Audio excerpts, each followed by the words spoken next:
কেবল পশ্চিমবাংলার ক্ষেত্রে প্রধানকে এই ক্ষমতা দেওয়া আছে বিল সই করা, আর সেইখান থেকে শুরু হয়েছে।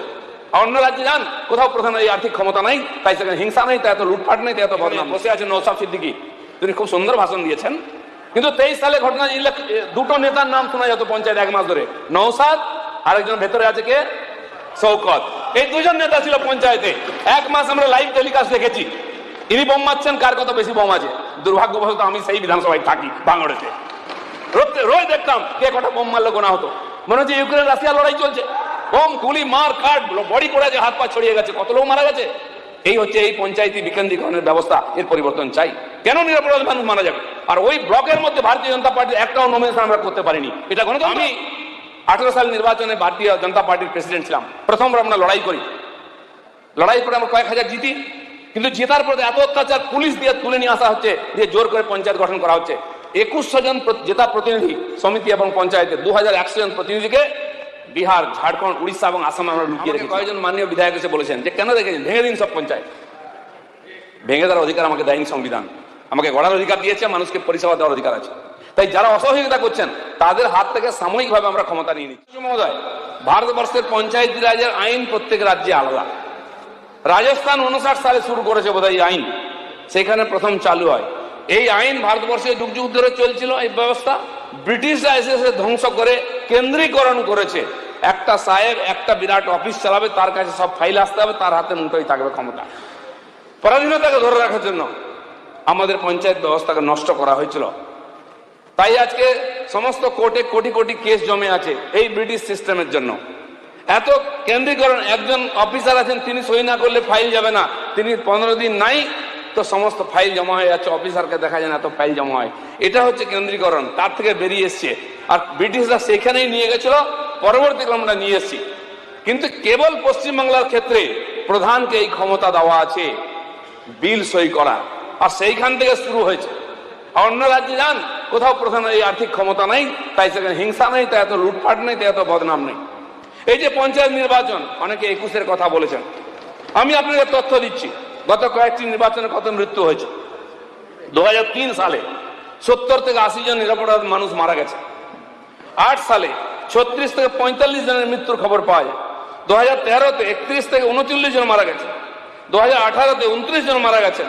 আর 23-এতে 48 থেকে 50 জনের মৃত্যুর আর তথ্য আমাদের কাছে আছে।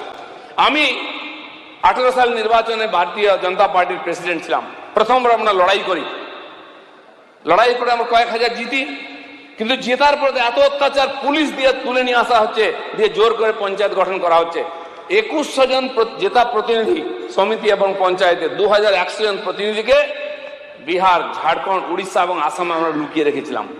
তার মধ্যে 60% মহিলা ছিলেন।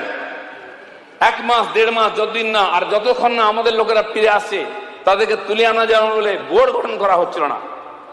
তার মধ্যে গর্ভবতী মহিলারা ছিলেন, তারা হসপিটালে যেতে পারেননি, ক্যাম্পে সন্তান প্রসব করেছেন। এই অমানবীয় অবস্থার পরিবর্তন চাই, তাই আমরা এখানে আজকে এই বিল নিয়ে এসেছি। এই অবস্থা দেখেছি আমরা 23-এও, তার চেয়ে কম হয়নি। গুন্ডা পুলিশ মিলে আটকানো হচ্ছে, নমিনেশন করতে দেওয়া হচ্ছে না, মারপিট করে মাথা ফাটি দেওয়া হচ্ছে। দিনের পর দিন আমাদের লোকেরা ফিরে এসছেন। এখানে বসে আছেন নওশাদ সিদ্দিকী, তিনি খুব সুন্দর ভাষণ দিয়েছেন, কিন্তু 23 সালে ঘটনা দুটো নেতার নাম শোনা যেত পঞ্চায়েত এক মাস ধরে, নওশাদ আরেকজন ভেতরে আছে কে, শওকত। এই দুজন নেতা ছিল পঞ্চায়েতে, এক মাস আমরা লাইভ টেলিকাস্ট দেখেছি। ইনি বোম মারছেন, কার কত বেশি বোম আছে। দুর্ভাগ্যবশত আমি সেই বিধানসভায় থাকি বাংলাদেশে, রোজ দেখতাম কে কটা বোম মারলে গোনা হতো। মনে হচ্ছে ইউক্রেন রাশিয়া লড়াই চলছে, বোম গুলি মার কাট, বডি পড়ে আছে, হাত পা ছড়িয়ে গেছে, কত লোক মারা গেছে। এই হচ্ছে এই পঞ্চায়েতি বিকেন্দ্রীকরণের ব্যবস্থা, এর পরিবর্তন চাই। কেন নিরপরাধ মানুষ মারা যাবে? আর ওই ব্লকের মধ্যে ভারতীয় জনতা পার্টির একটাও নমিনেশন আমরা করতে পারিনি। এটা গণতন্ত্র? এটা জিয়ে রাখতে চান? আসলে আপনাদের দুঃখ হয় প্রধানদের জন্য, ওদের মালকড়ির জন্য, গণতন্ত্রের জন্য নয়। তাহলে আপনারা সাপোর্ট করতেন। দেখুন, আমাকে কয়েকজন মাননীয় বিধায়ক এসে বলেছেন যে কেন রেখেছেন, ভেঙে দিন সব পঞ্চায়েত। ভেঙে দেওয়ার অধিকার আমাকে দেয়নি সংবিধান, আমাকে গড়ার অধিকার দিয়েছে, মানুষকে পরিষেবা দেওয়ার অধিকার আছে। তাই যারা অসহযোগিতা করছেন তাদের হাত থেকে সাময়িকভাবে আমরা ক্ষমতা নিয়ে নিচ্ছি।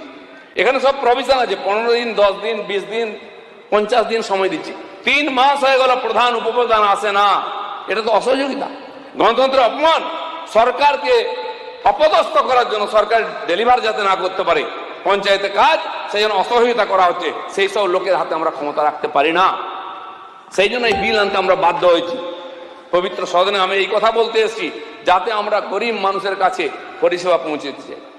গ্রাম উন্নয়ন নয়, মাননীয় দীনদয়ালজি বলেছেন যে পেছনে দাঁড়িয়ে থাকা গরিব মানুষের কাছে উন্নয়নের ধারাকে পৌঁছে দিতে হবে, সেই জন্য তো পঞ্চায়েত ব্যবস্থা। সে মানুষটি কেন বঞ্চিত হবে আপনার জন্য? কে দিনের পর দিন পঞ্চায়েত অফিসে কেন ফিরে যাবে? সে পরিষেবা থেকে কেন বঞ্চিত হবে? কেন কন্ট্রাক্টররা কাজ করেছেন তার বিল মাসের পর মাস আটকে থাকবে? কেন গ্রাম সড়ক যোজনার রাস্তা শুরু হবে না আপনি না বলছেন বলে? কেন জিরামজির গত মাসে আমরা নারেগার 1 মাস কাজ করেছি, এবারে জিরামজি শুরু হয়েছে। সেই নারেগার যে বিল দেবো আমরা 1,56,00,000 কর্মদিবস তৈরি হয়েছে, যে মানুষগুলি কাজ করেছেন গরিব মানুষগুলি, তাদের অ্যাকাউন্টে টাকা যাবে না যতক্ষণ না প্রধান সই করবেন। এই অধিকার কে দিয়েছে মানুষকে কষ্ট দেওয়ার?